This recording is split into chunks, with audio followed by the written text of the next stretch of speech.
So when we're talking about the connections of the nodes to the eclipses, the nodes are essentially, the north node is a gobbler of energy, and the south node pours the energy out. Okay. And so when we have eclipses, so with this particular south node eclipse, it's going to drain our energy.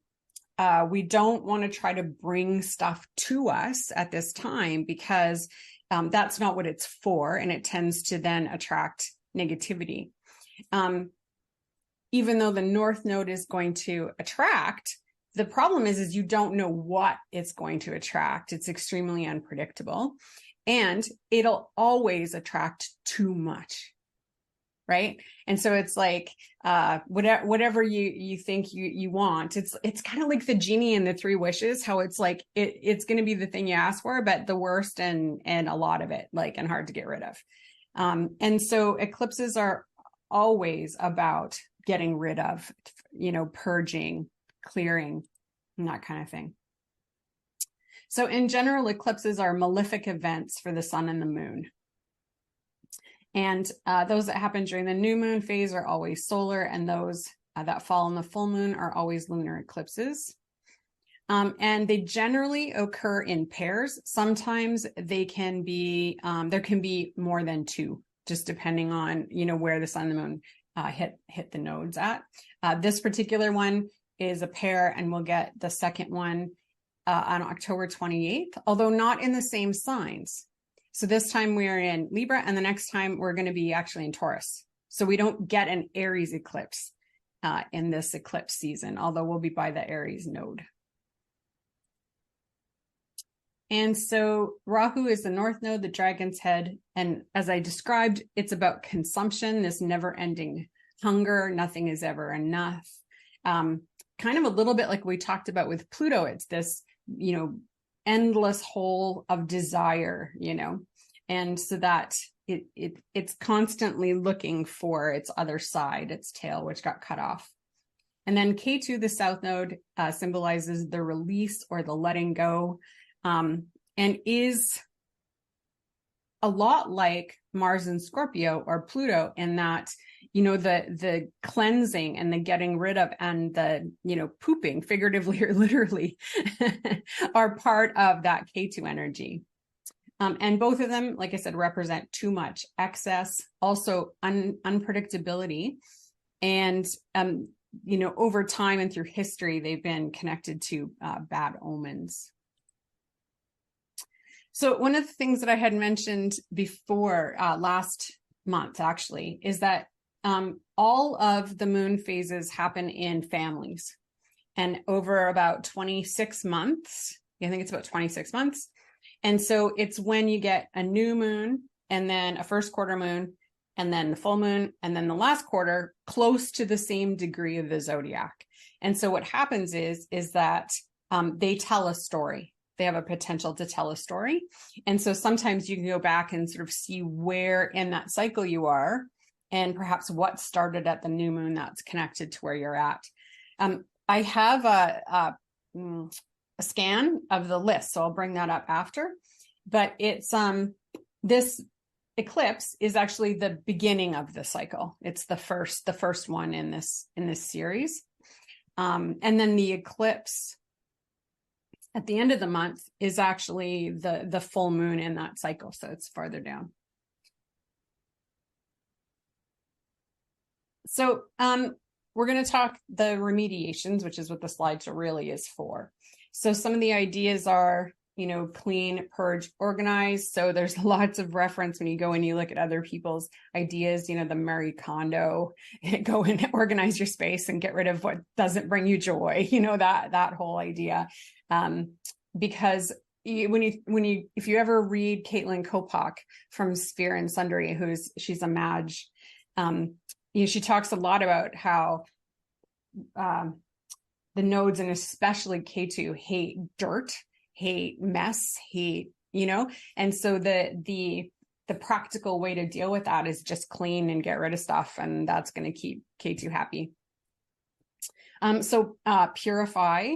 So that can be done, you could, purify your diet. I think I've got it in here, get extra water in. Salt baths, or, you can take a shower, but make it an energetic shower where you're, cleaning your energetic body at the same time. Exfoliation, deep exfoliation, getting rid of all of that dead skin, and setting the intention that, you're getting rid of the old part of you that it's time to get rid of. Can be a great way to purify, and remediation for especially the south node. Could be done for the north node eclipse as well, but K2 really digs this kind of stuff. And the other thing is to, break free. So that can be from things, that can be old loops, mental loops, that can be attitudes. Right now, specifically, we have Jupiter retrograde. So we are revisiting, beliefs and social attitudes and all those kinds of things. So that could actually play into what this eclipse brings in for people, is getting rid of some of those ideas that aren't working for them anymore. And then there can be quite literal, but still on a spiritual plane, cord cutting is a big part of, how to get rid of these energies that, you're ready to part from, and you don't need to drag around with you anymore. And so that can be the kind of ceremony that you do to use the eclipse energy in a positive way. And here's so fasting. K2 really digs the whole fasting, but it doesn't have to be a total fast.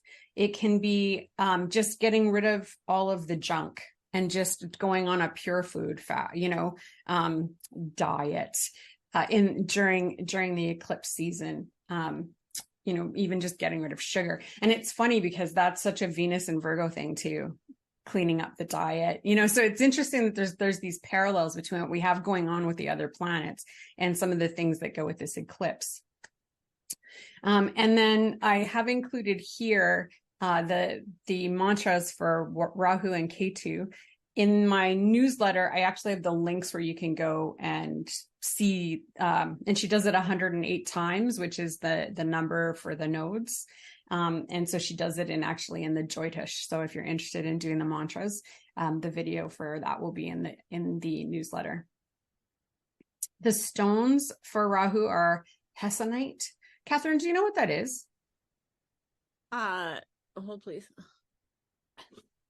It's like the one, I'd never heard of it.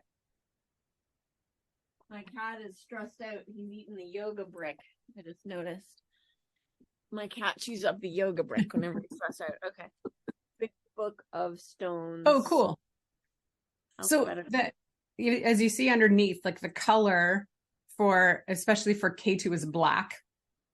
And then Rahu is black or deep blue. So I was, curious. So when I see agate as one of the stones, I would assume it would be in the darker agates. Agate is usually a super category because it can be so many things. Yeah. But in some ways, so is like quartz, where really, quartz with stains in covers like a bunch of stuff we're used to thinking of as separate, like amethyst and yes. Yeah, for sure. What was it? Hessonite. Hess. Not here. Let me check the index. Okay. That's okay. So hessonite, gomed, and agate are Rahu stones, and Ketu is cat's eye. I've never heard of gomed. Have you guys? Nope, I hadn't heard of that one either. All right. Well, this will be fun to look up later. Yeah, and that came from Caitlin, and she's a pretty excellent source. So I would completely trust. That would definitely come out of either the Jyotish or the magic realm, because that's kind of that's her thing. Yeah. And then K2 is cat's eye, which I love, and I've been meaning to get myself one of those for a while. So I think it's going to be this eclipse where Tracy gets herself a cat's eye stone for sure. And like I said, color is black for both. Rahu also is connected to a really deep blue. And this should actually be said at the beginning. If you don't want to do anything, just rest, because they're super draining. Like eclipses, I am exhausted.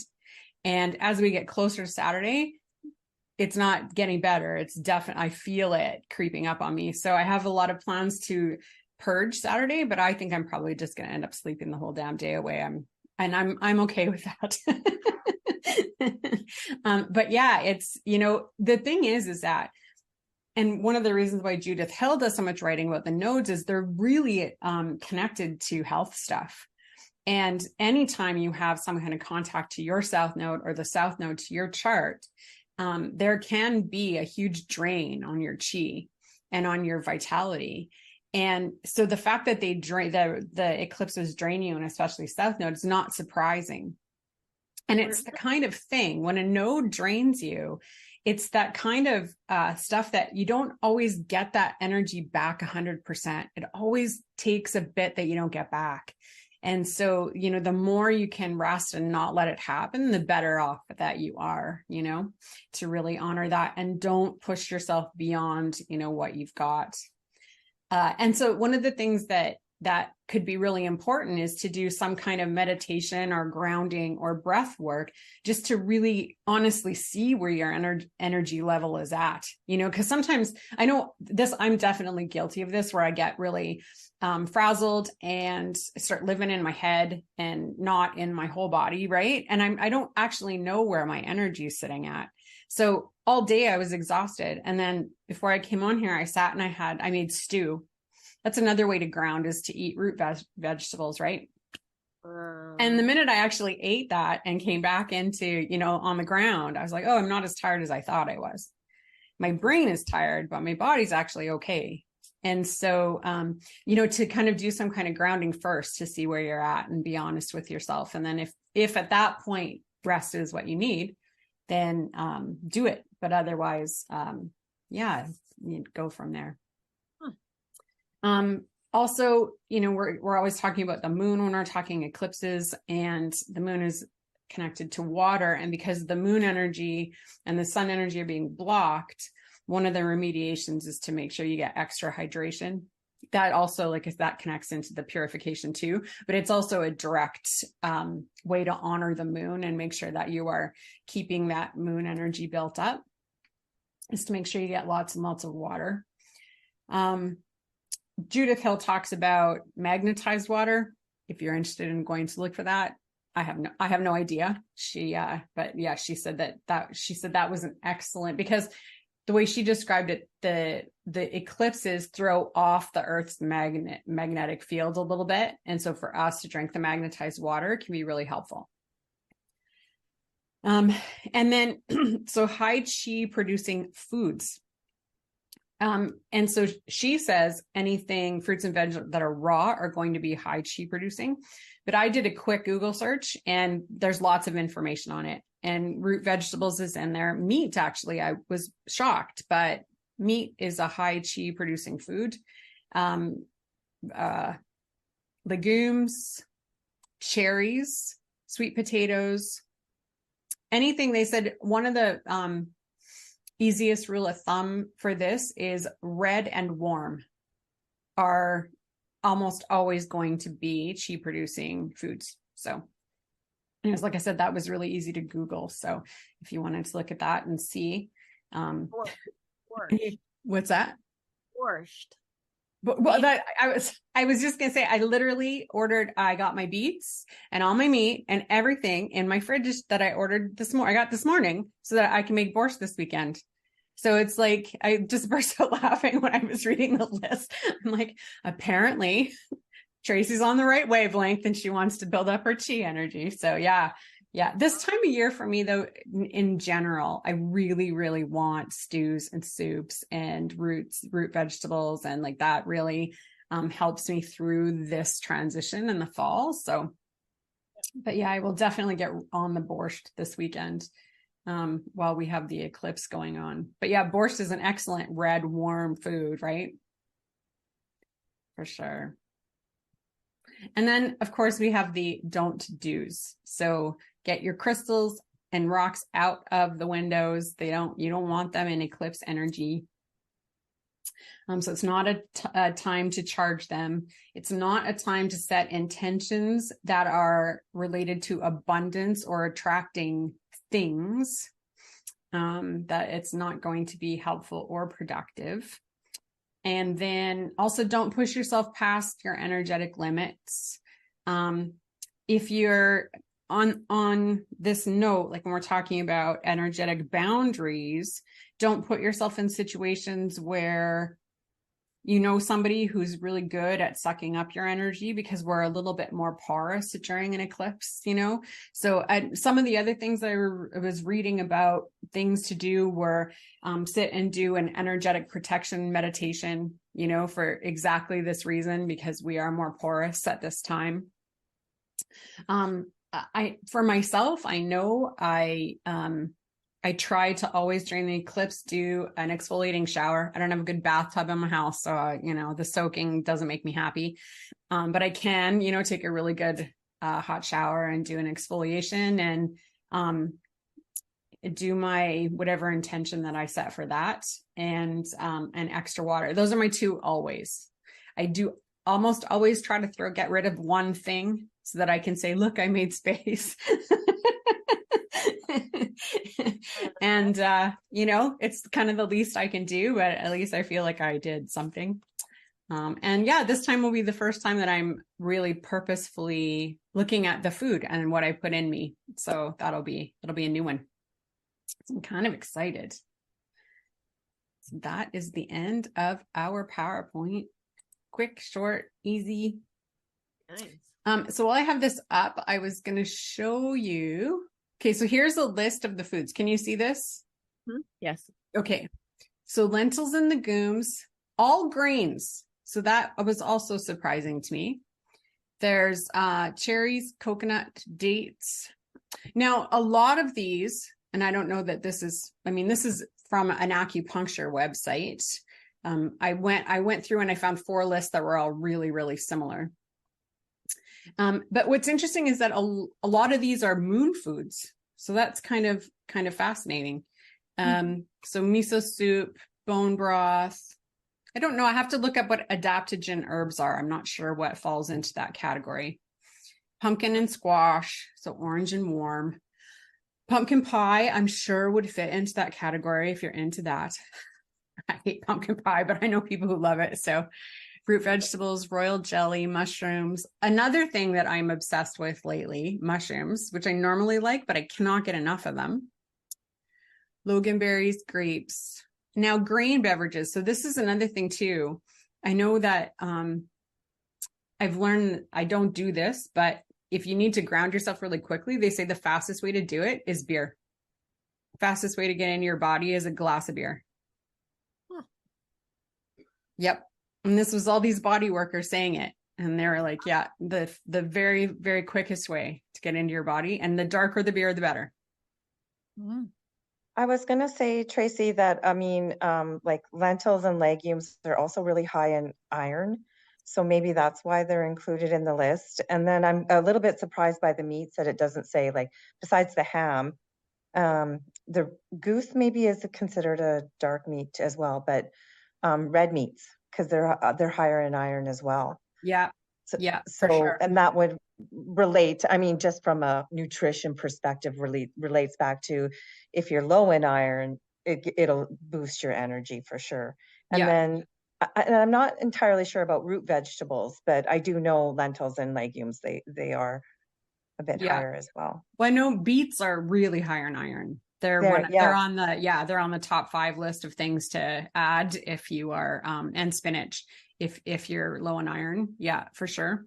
But I know, like, from a Chinese medicine point of view, if you're having a hard time getting grounded, or you're having trouble with, like, spleen is the earth meridian. If you're having trouble with the earth stuff, root vegetables is the first thing that they tell you to eat. And then it really depends on the school that they come from, whether they tell you to eat meat or not, because some of them are vegetarian, you know what I mean? So that's, so that's why I was really surprised to see meat on this list. Yeah, for sure. Yeah, for sure. But I do know, I've heard bone broth actually quite a few times before, that it is, again, it's one of those things that they're like, spleen deficiency, make sure that you have bone broth. So yeah. So and also good for if you are purging, right? Like in doing some sort of a cleanse. Bone broth is good fast. to add in, or a fast. Yeah. Yeah, absolutely.